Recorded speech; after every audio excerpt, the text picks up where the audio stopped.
Welcome to the Scaling Japan podcast. I'm your host, Tyson Batino in Hawaii. And on today's episode, we have Stef Curcio. He is the founder of Scale Acquisition AI, where he helps founders and teams generate clients on LinkedIn using AI-powered lead generation systems. He is based in Okinawa and has helped clients all across the world. So I look forward to learning more about how to get more customers through LinkedIn without spammy outreach. So good to have you on the podcast, Steph. Thank you for having me, Tyson. Cool. And yeah, so the reason I want to get you on the podcast is I know you help companies in Japan target companies overseas using LinkedIn. And I also know that you can help foreigners in Japan or people outside of Japan also target foreign customers in the Japan as well. So Yep. that's pretty cool. But yeah, if you could give a self-introduction before we jump right Yeah, into LinkedIn, that would be awesome. sure. Yeah. So I've been working with LinkedIn lead generation for the past 3 years. I've served, I would say, probably like 200 plus clients with helped them with LinkedIn lead generation to various degrees. And I've helped people in communities, probably over 1,000 people, I guess, with more like superficial kind of lead generation problems at this stage. Um, yeah, so basically what I do, I use a combination of, I guess we'll deep dive into that later, but a combination of content, which is really personal branding and outreach to start conversation, build relationships, and then generate clients from LinkedIn. Excellent. So yeah, I've created 5 companies, and I'll say for the companies that do B2B, like I love LinkedIn. Like Mm. it is one of my channels for B2B market or B2B. So Yeah, it's because you have all the information there, really. Like, if you want to say, hey, I want to reach out to, I don't know, agencies with at least this much revenue or this many employees or who have this particular position in-house, so I know they might need this particular service that I offer. It's really great. It's like a couple of clicks, you're in front of the people, and then you just, shoot your shot. yeah, like getting 5,000, probably in your case, people get more, but 10,000 people to see one post, like for me, for my niche, it's really powerful. And so, yeah, so I guess any other thoughts on why you think LinkedIn is such a powerful platform for customer acquisition in 2026? Yeah.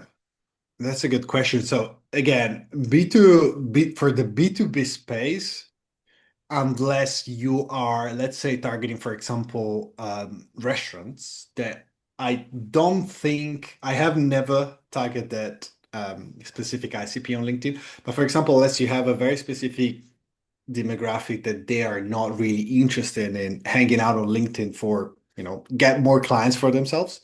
Usually LinkedIn, it's a really good channel simply because people kind of everybody has an interest on being active there or having their information updated. So it's really great to, again, like for prospecting, it's really, really nice. Um, and also it gives you like a very direct channel to pretty much anybody, which I think it's pretty awesome. Like there's nothing like that out there, like uh, where you have that direct access and that kind of clarity of information on the leads. Yeah, and I think like even in 3 to 6 months from a personal branding point, like you could move to a new company, or sorry, new country and start developing a personal brand within that country or that city. With LinkedIn, Yes, with LinkedIn. I think that's pretty that's powerful. I think yes, for sure. Yeah. I've never really done it. I kind of actually did. So yeah, I agree with you. Yeah. I did in Bali and currently doing it in Japan as well. Yes. Cool. And yeah, could you tell us maybe about I guess like how organic reach works? Yeah, so organic reach, despite it has been decreasing gradually on LinkedIn, and Mm, it got to a point where I think from now on will be pretty stable. So on average, you'll see is it roughly 1% to 2% of I'm not sure if I'm doing the math correctly, but so let's say one of my posts on average will probably get 1,000 views. I have almost 20,000 followers, so that's 0.5%, maybe something like that, if I'm doing the math correctly.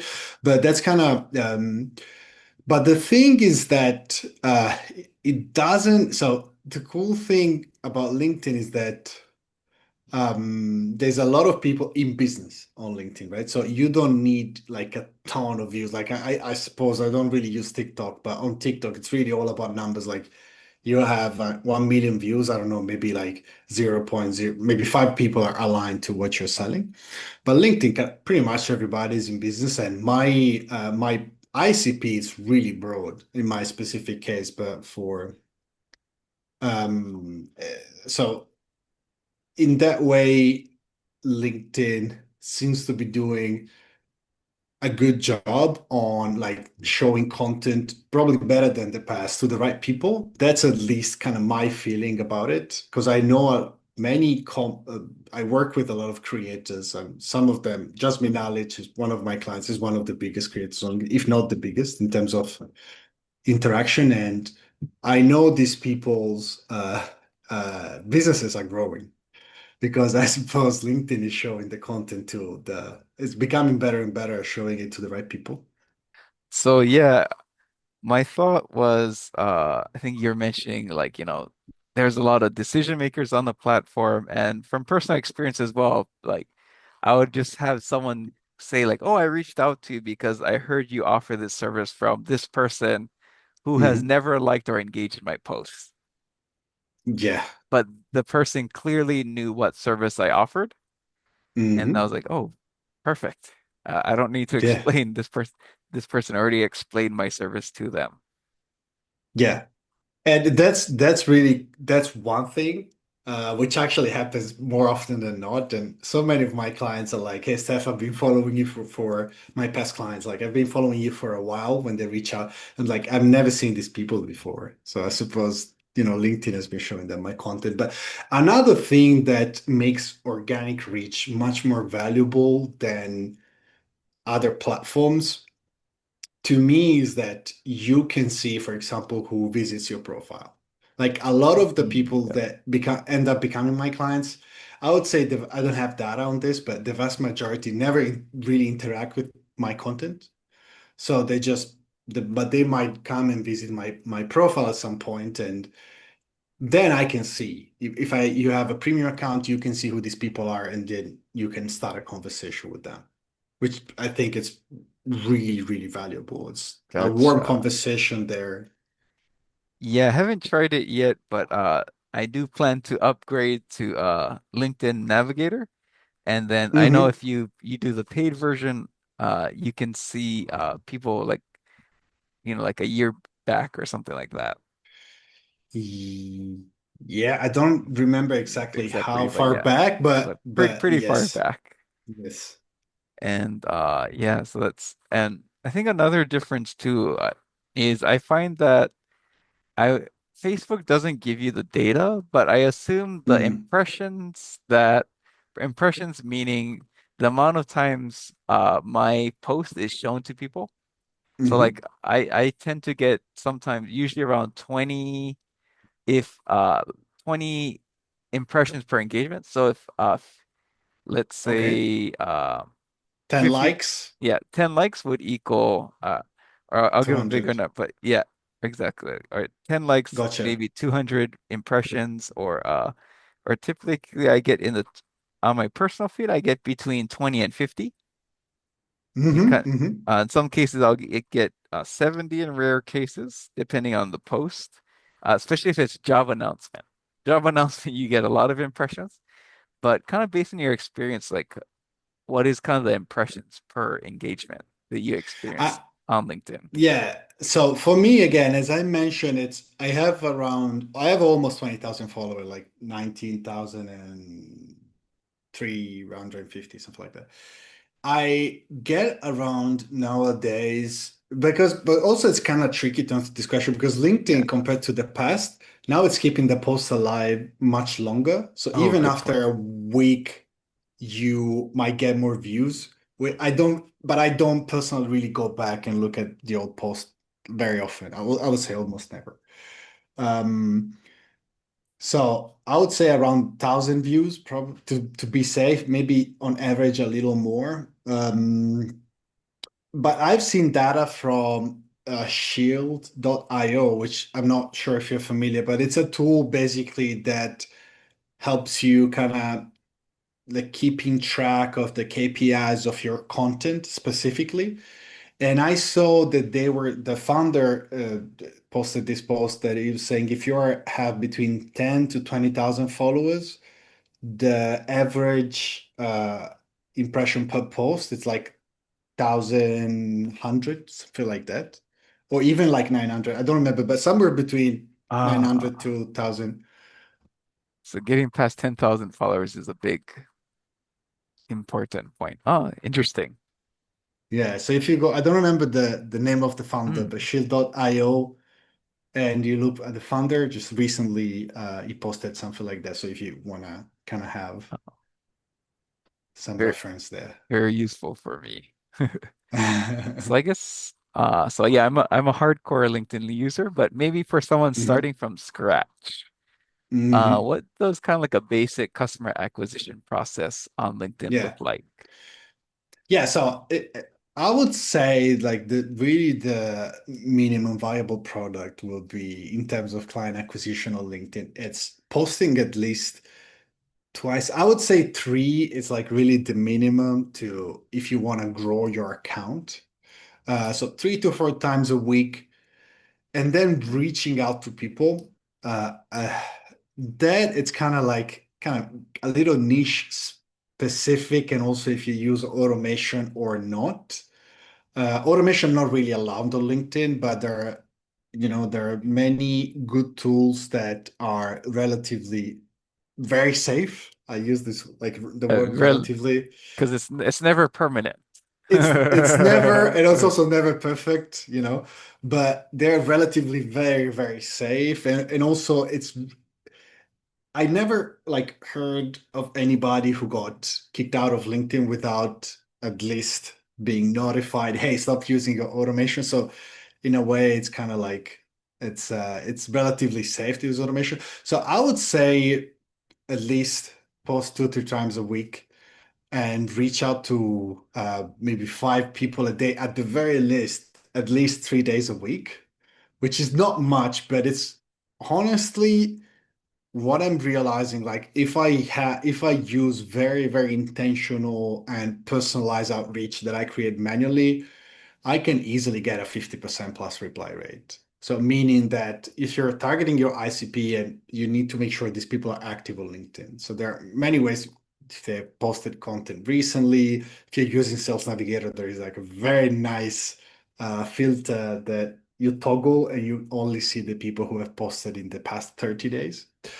And then you just think about if just started in business, or if you want to try to acquire new clients, just the fact that you can send 5 DMs and even get one reply and have a conversation with somebody who might or might not be ready to buy now, but they might become clients in the future. You're building a relationship, or they might introduce you to somebody else.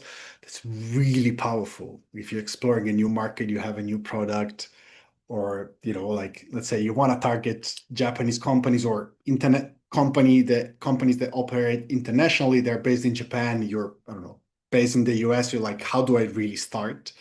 Like you have a tool, a channel to do that. It's pretty easy to start. Yeah. No, it is pretty easy to start quickly.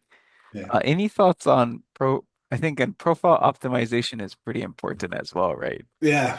Yeah. Yeah. So I recommend, again, I like to always reason by minimum viable products, because like ideally you can create a pretty good funnel in terms of complexity with your profile. Is a really nice, it's like a landing page, your LinkedIn profile, because what you can do, and that's one thing that I typically do, and I get my clients to do. So you have your bio, which is basically one-liner, sometimes, a short paragraph of what you do, who you are. And I like to optimize it in a way, kind of, I don't really use this formula, but just to kind of help you understand. It's like I help X, I help solopreneurs generating more leads on LinkedIn, right? Sort of idea. And so when you comment or when you post something on LinkedIn, people see the first, I don't remember how many characters, but it's usually the first words of your bio. So people can quickly see, oh, Tyson Hmm. does this with Gotcha. help people, let me go see what he has in his. I'm actually looking to, open company in Japan or starting targeting companies abroad. Let me see what Tyson does. And they go to your profile, and then there you have two options. Okay, awesome. Thank you for sharing this.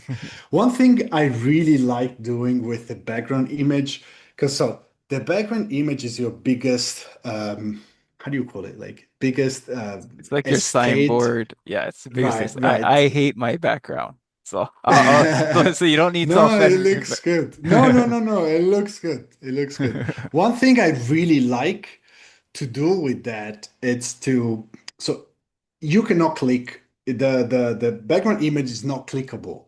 Okay, so if you try to click as a viewer, now if you Hmm. click, probably you'll get the editing. You can Gotcha. Yeah. edit, but as a viewer, it's not clickable. But what you can do, you can get leads to point to scheduling a call to a resource in Gotcha. your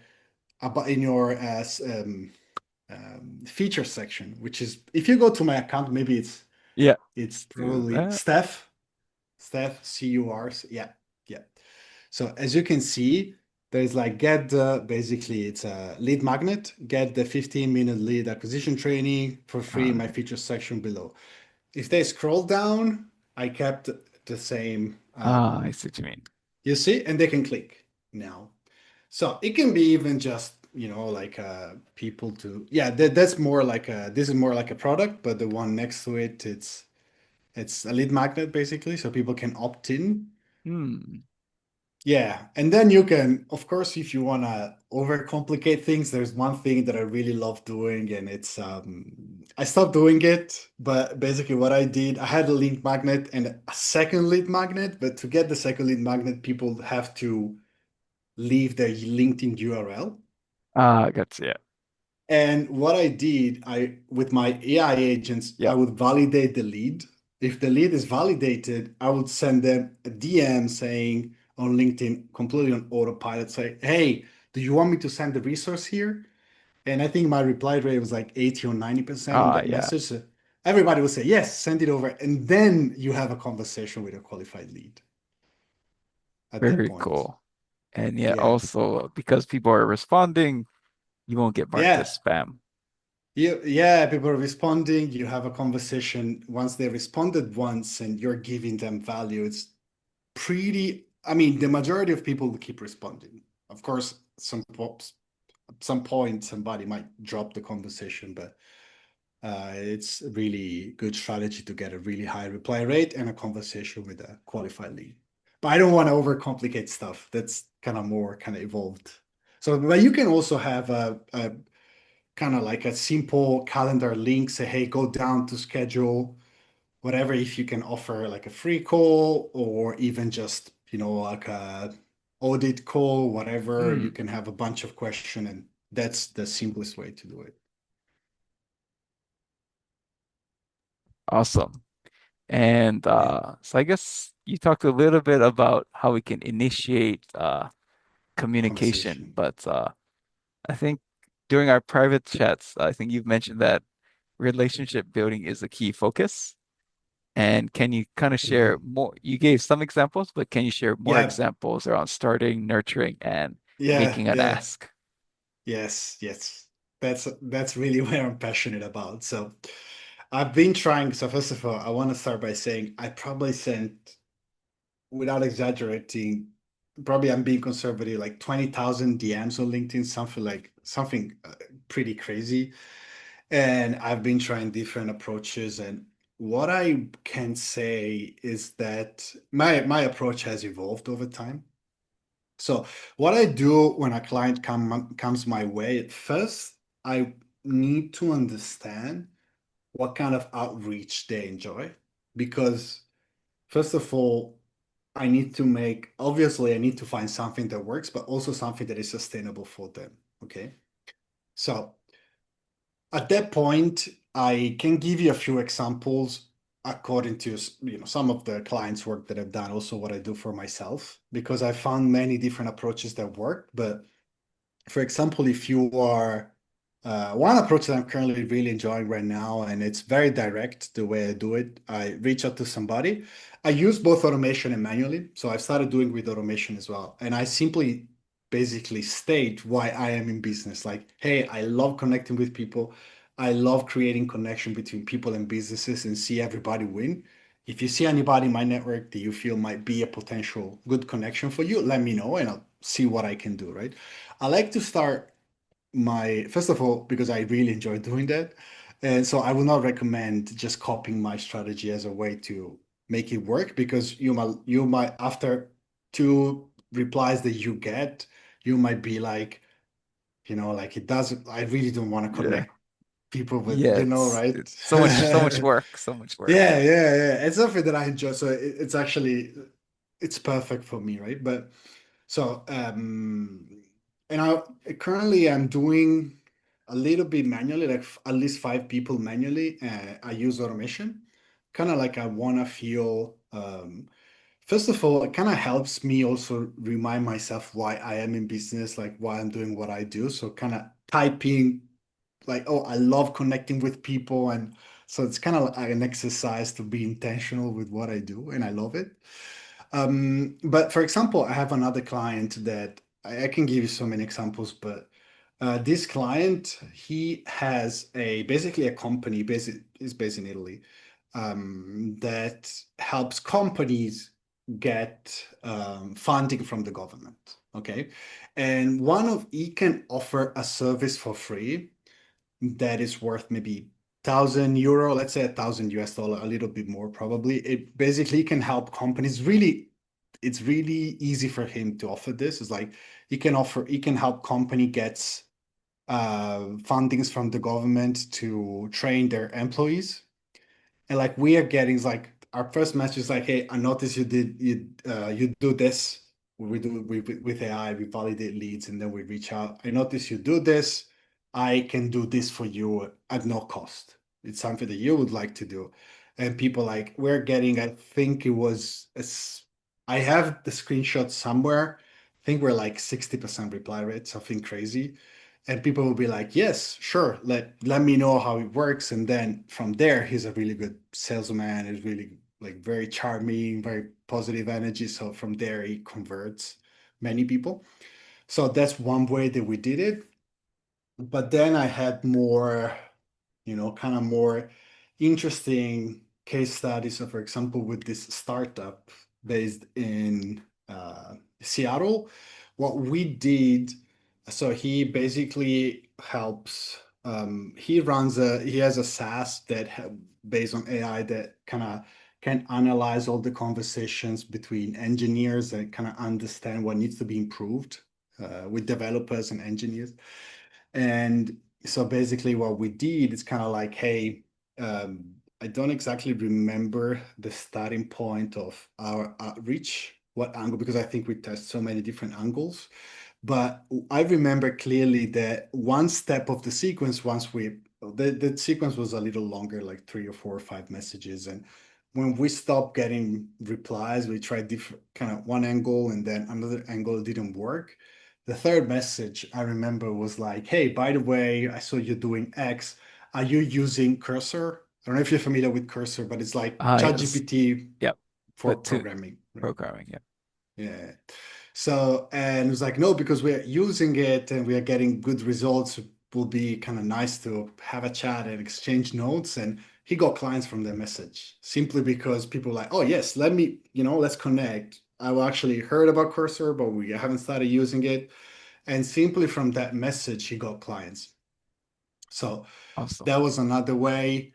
Then you can have more intentional message. I always say, if you have a very strong offer, you can lead with the offer right away. So, for example, my client is kind of at no cost, he can provide the service, we lead with the offer.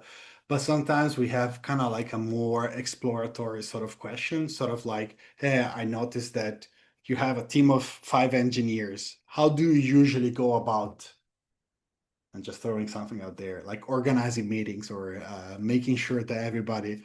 I'm asking because talking with other founders there or other team leaders, we kind of noticed that they are everybody's kind of missing notes, whatever it is. So right, and then we start with that question, and then we typically have a sequence from there if they don't reply. I hope I kind of gave you an Oh no, idea. it's yeah, and I think for the audience, I think there's a couple other things regarding let's say kind of this cycle. So I think you mentioned several things like how to initiate conversations naturally, and I think you've given a pretty good example of that. It's you're not forcing your way in, but could you give a little bit more about I think you gave an example, but could you give us a little bit more explanation of maybe the thought process Mhm, in mhm. initiating conversations more naturally Yeah, and when to yeah, ask for okay. the sale? Gotcha. That's yeah, that's I really love the kind of one of my let's say one of the things that I learned, and I think I consult inside of Jasmine Knowledge Community, and he has I haven't checked between 200 to 300 entrepreneurs in the community that ask me questions weekly. And one of the questions that I get the most, it's when do I understand if it's how do I understand if it's time to make the ask, right? So I usually I kind of have a few signals that I'm looking for. One, it's compliment. If they make a compliment about my content, my approach.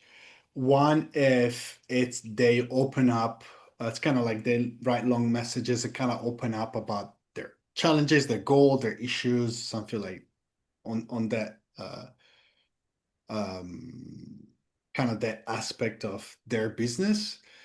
And those are typically kind of the two things that I'm looking for. So it's kind of like opening up, which sometimes, it's kind of subtle. It's not like, hey, I have this issue. I'm looking for help. No, it's a little bit more subtle. But if you feel like they're willing to talk, but so for me, in my specific case, what I'm currently doing, I'm asking people, hey, do you have anybody in your network that you feel like might be a good in my network? If you see anybody in my network, they might be a good fit, and it's like, hey, thanks, Steph. Oh, absolutely, I will do it. Or So yes, kind of sure, let me kind of go. providing value Yeah, from the that's what beginning. I really enjoy doing. And if they reply with Steph, let me know if it's, if you also see somebody. Many people say, if you're same for you, if you see somebody in my network, let me know, right? At that point, I simply tell them what I do. It's like, hey, absolutely, look, I'm just throwing it out there. I love helping people generating more leads on LinkedIn. My approach is what you're seeing right now. If you feel that you need this kind of, if you feel that you might need a similar Gotcha. service Yeah. or somebody in your network, just let me know, right? Sort of thing. No pressure, right? And even though they might not need it right now, like they have that thing. Okay, Steph was actually nice interacting with because I can feel when people, there's that connect. If there is no connection, really, like I don't Mm, say, but there is something going on there, and they might think of me. And sometimes, yesterday, kind of an example, I woke up and I started going through the connection requests, the new followers, and I saw so many people from Georgia, not Georgia, US, Georgia. the I guess country. it's Yeah. Europe or Yeah. bit next to Europe. And I was like, what is going on here? So I had to ask. At some point, I asked one of the people that sent me a connection request, hey, this morning I woke up maybe with 30, 40, I don't know, many new followers from Georgia. What happened? And he was like, hey, a local influencer mentioned you, and so many people started following you. So that's kind of the idea of LinkedIn. It's like you create one connection, this connection might mention your name to somebody, and then you connect with the people. Most of the time, it's more like that rather than like a more direct, because you will never get more than 50% conversion on the message unless, for example, my Gotcha. client has a very direct offer, and the case will be relatively easy. And I think you gave an example where you would help someone's first and then kind of not, I wouldn't say it's really going for the sale, but it's introducing your Mm. service. Yeah, But yeah. just kind of based on feeling, when do you think is kind of a good time to kind of transition from let's say being supportive versus or I guess actually my Yeah. basic question is when is it a good time to kind of introduce yourself and what you offer? Hmm. Hmm. Hmm. So, yeah, it's a good. So, as I mentioned, to me, it's always kind of. So now I got to a point where it's very feeling based, right? But what I would say again, going back to before, it's like, for example, if you are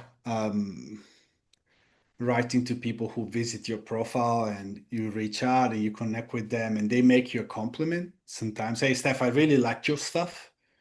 In that case, it's fine to make any say, hey, gotcha. Like, are you looking to, expand your lead generation process, like system at the moment? Like, it's totally fine if you have a signal like that.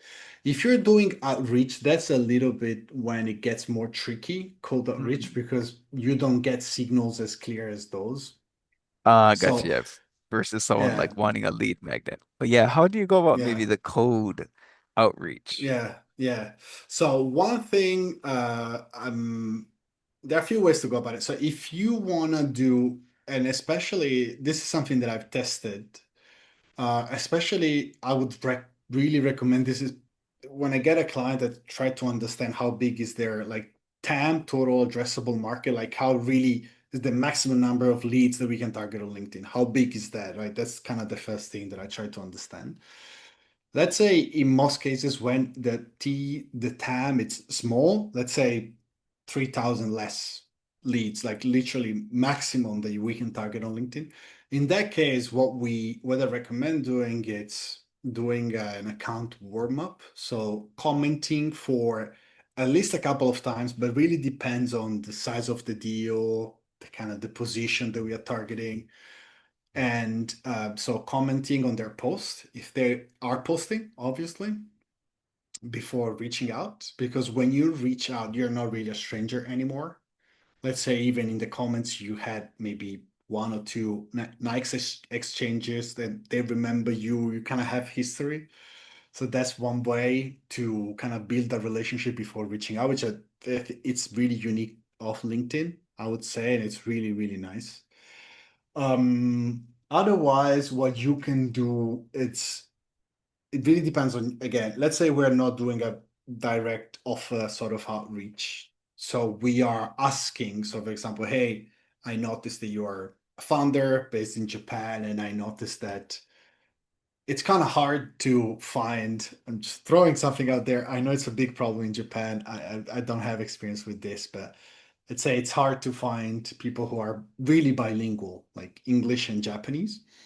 I wonder if that's an issue for you as well, right? Or right, Mm. it's an Yeah, issue for you to find. gotcha. Yeah, for their Yeah, their critical pain point. right, right, right. And if they say yes, and then you can like, look, yes, actually, we're struggling finding that. Say, cool, because this is what we offer, this is what we do, this is our guarantee, whatever. I wonder if it's like, will it be worth for you exploring, working together on a conversation or exploring our services? In that case, once they're kind of opening up in a way, say, yes, that's a challenge for us, you can like frame it in a way that is not as direct. Say, hey, I noticed you're doing X, Y, and Z.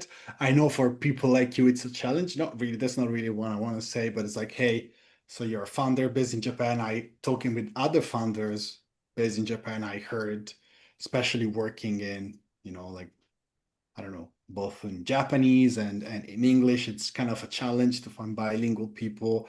Maybe there are developers, I don't know, throwing another element of personalization out there. I wonder if this is something that on your radar as well. So very indirect kind of way, but you're actually You're it's kind of just a way feeling, to yeah, frame it. and feeling them out. Yeah, yeah. Okay. And yes, I know you work with a lot of people on LinkedIn, Mm, but when you people come to you, usually what kind of part of their LinkedIn acquisition process is usually yeah. broken or missing? Yeah. So that's a good question.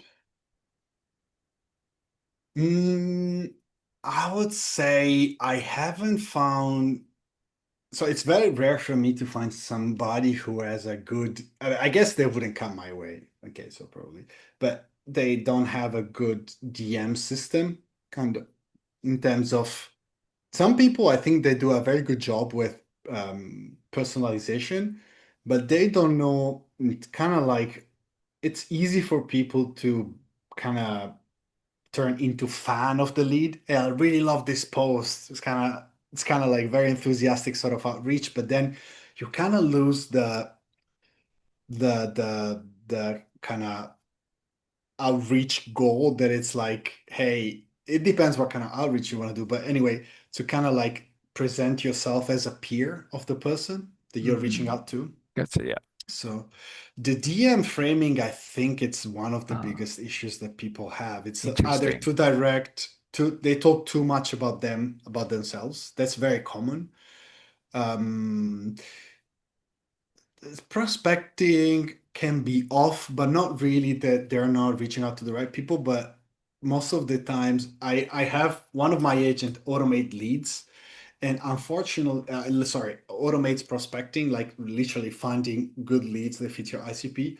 Unfortunately, there is no really tool, like even the Clay and all those tools, they either don't start from they cannot start from LinkedIn their leads that are active on LinkedIn. So they find the good leads and then they give you the URL without knowing if they're active or not. Or they can, but it's very expensive to kind of first you have to find 10,000 results and out of those that you pay for, out of those 10,000 results, they give you the active leads. But at that point, you have paid for all the leads that are not active. So the thing is that with an AI agent, what I was able to build is like starting from the people who are active and then within those people finding the leads that fit my ICP. Gotcha. Yeah, I think in our notes, you mentioned, I think there's like a content agent, lead Yeah, validator, DMs generation, appointment setter. But yeah, yeah, can you kind yeah. of tell us maybe your eco or the ecosystem? Ecosystem. Yeah, yeah, yeah. So basically what my system does, my system is very like kind of modulable, right? Like you don't need to automate everything. But if you want, you can. Okay. To me, it's like really about if automation and using AI resonates with kind of who you are, the way you want to be in business. Because if you feel like you're sending like compliment AI generated, they can be really good in terms of quality, but you feel like it's kind of the relationship is starting on a lie sort of thing, then it's probably better not to automate that part of outreach. But for example, one thing that I find most okay with is the prospecting side of things. It's like 30 to 40 minutes a day that you don't have to spend on looking for leads that fit your ICP, which I think is pretty awesome. So that's the first step, it's lead validation. And then I have basically once you Oh, and send the connection request. the agent can do that for you. Yeah, yeah, the agent does that for you. That's already at the very least 30 minutes saved a day for let's say 15 leads at least. And then from there, basically what my system does is sends a connection request. If they accept the connection request, you send the lead goes back to the DM generator agent and generates a personalized sequence. Hmm. If they reply, then I have an appointment setter agent that it's a little bit more manual, like it doesn't send a reply by itself because I simply don't think the quality is good enough not to have a human to look after. But you can use a VA or even somebody in-house to reply to your DMs. Basically generates reply and then you can edit, tweak them a little bit if you want before sending them out. And then I have content agent that can create content by itself from scratch, from a personal story. But one thing I also like is I have an idea, kind of don't really develop it properly, but I feed it to the agent and it gives me a post, and then I can tweak it again if I want. These are my main aids. Then I have GPTs, but this is kind of the system. Yeah. And I kind of want to go back a little bit. I think maybe kind of like I think automation is one of your sweet points, but also you mentioned that kind of the area that you have to help people the most is DMs. DMs, yeah.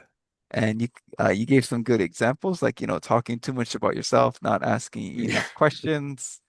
But any other thoughts, maybe DM regarding DMs that you haven't mentioned yet?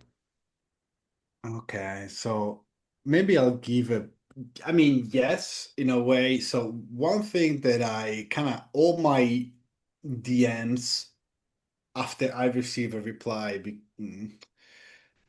so there is kind of like DMs, what they are, you really have to waste the DMs. One is the very direct kind of way. It's kind of like, hey, we offered this, you notice you have this, I thought would be valuable for you to know, sort of thing. And then you have another way that is kind of the relationship building way. I'm not saying one is right, one is wrong, because as long as you enjoy the process, let's say you have a very, I think my client, I haven't confirmed this with him, but he has a very direct, for example, this guy that offers the free, um, the gives a, helps a company get fundings for free and then offer like upsells. I suppose he enjoys that first connection with the client when he's like, hey, I'm helping them getting something, then I'll pitch my products, I'll send them whatever. If they need my product, they can come And I think in and his get case, them. the direct case, you've kind of helped them really like validating properly. Yeah, So I assume also. that's why the direct approach Yeah. works in that case. Yeah.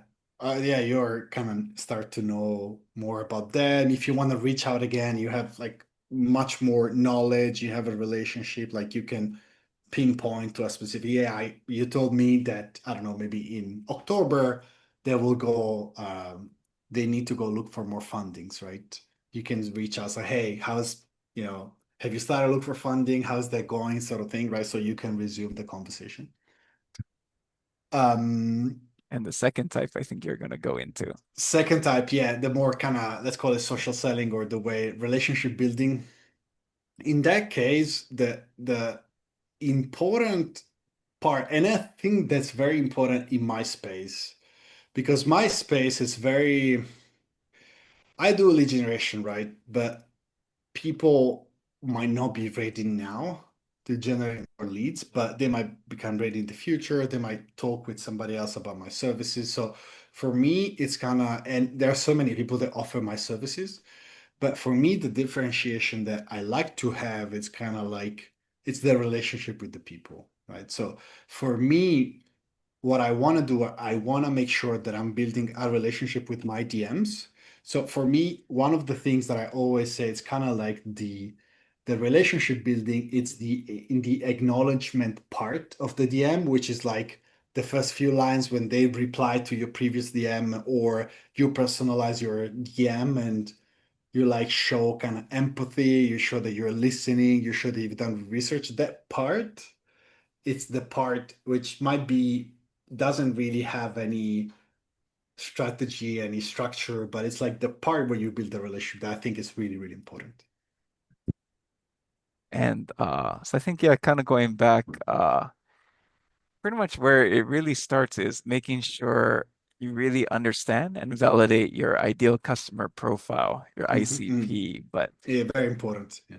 can you tell us additionally some additional points on how you help clients Yeah. find and validate this?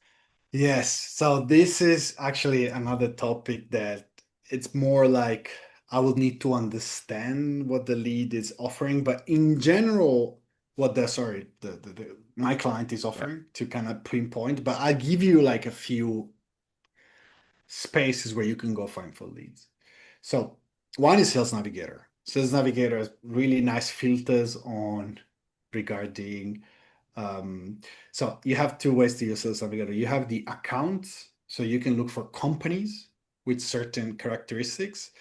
And then you cannot really do it on LinkedIn, unfortunately, unless you go manually. But with the tools that I use, what I can do, so for example, I need to target companies that have at least 5 engineers. I can save a list of companies, and within those companies, I can target the head of engineering or even a different position. Like I can target, I don't know, head of sales, right? And so that's one way, and I can only look for people that are active on LinkedIn. So that's one way. Sales Navigator, it's a really, really nice tool to have, which is basically the premium. It's not premium because you also have premium, but let's say it's the kind of the sales tool of LinkedIn. And then another way is the kind of more manual. You can look for people that use specific keywords in posts. One thing that I did for a long time was like looking for posts, what I call lead magnet posts on LinkedIn. There's this thing where people say, hey, if you want this resource, Mm, comment or yeah. DM, comment, I don't know, Japan to receive my list of the best growing Japanese companies to invest in. So I would look for those posts Ah, and good. Nice. yeah, and then scrape all the leads that commented the keyword that maybe needed help with lead generation and reach out to those people because they were at least problem aware or, well, yeah, problem aware or they're kind of interested in that space. And that would be a very nice way to do it. Another one, it's events. I didn't have a ton of success with outreach using people that attended some events, but that's one thing you can do. Another one that I never heard anybody talking about, but I think it would be really nice. It's basically, I haven't used it in a real strategy, but LinkedIn, you have learning material. Like you have kind of courses that you can go for free and go through the courses, and you have reviews there and comments of people who attended you see the course, and basically you can also get those, scrape those contacts and reach out to those people to Gotcha. see.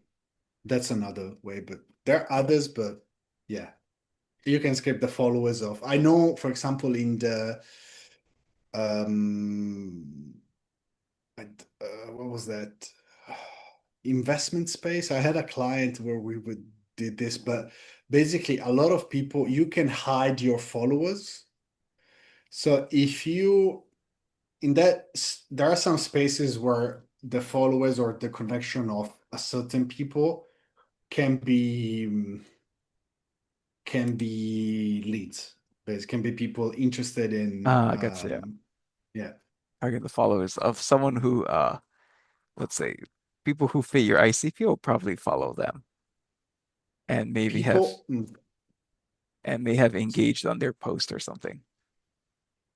Yeah, yeah, post or simply being connected with them. Yeah. Cool. So I th yes, I guess thank you very much for today, and maybe you could let the listeners know, like, I guess how they could reach out to you, or how would it be like, working together with you? Yeah. So if they want to reach out to me on LinkedIn, that will be the best place to do it. And if they want to work with me, what I do basically, I have both like a do-it-yourself slash consulting part of the business where I consult. There's sort of like a community where I do weekly calls and I help them set up and implement my system. And then I have another branch of my services where it's more like I do it for them. Like I build the thing for them, I listen to them, I build it, and then they don't need to actually get their hands dirty and pushing buttons and build everything for them. Excellent. And cool. So yeah, we'll definitely link to your LinkedIn channel. And thanks for Thank you. taking the time, Steph, and sharing some of your Thank you. tips. Thank you, Tyson. Yeah, this was really fun.